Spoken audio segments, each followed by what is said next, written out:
Alamat ng bahaghari. Noong unang panahon sa kalangitan ay naninirahan ang mga diwata ng ulan at diwata ng araw. Ang diwata ng ulan ay si Haraulan, isang mahinahon at mapagbigay na diyosa na nagdadala ng tubig sa lupa upang tumubo ang mga halaman. Samantalang ang diwata ng araw ay si Haring Araw. Matapang, mainit ang damdamin at nagbibigay liwanag sa buong daigdig. Araw-araw ay nagkikita sila sa kalagitnaan ng langit. At sa bawat pagkikita nila, nagiging mas maganda at masigla ang mundo.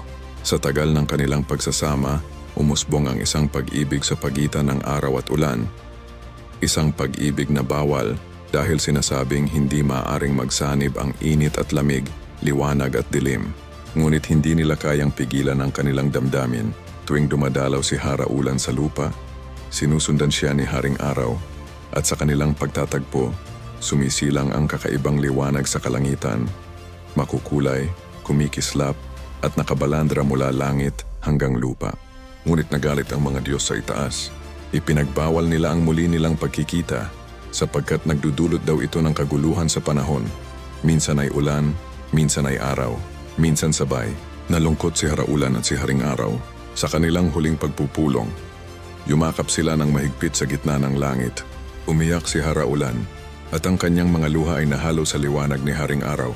Mula rito ay lumitaw ang 7 kulay ng bahaghari. Pula, kahel, dilaw, berde, asul, indigo at lila.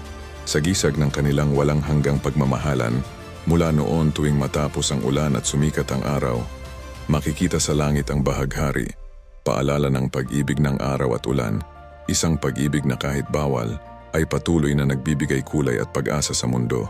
At iyan ang alamat ng bahaghari.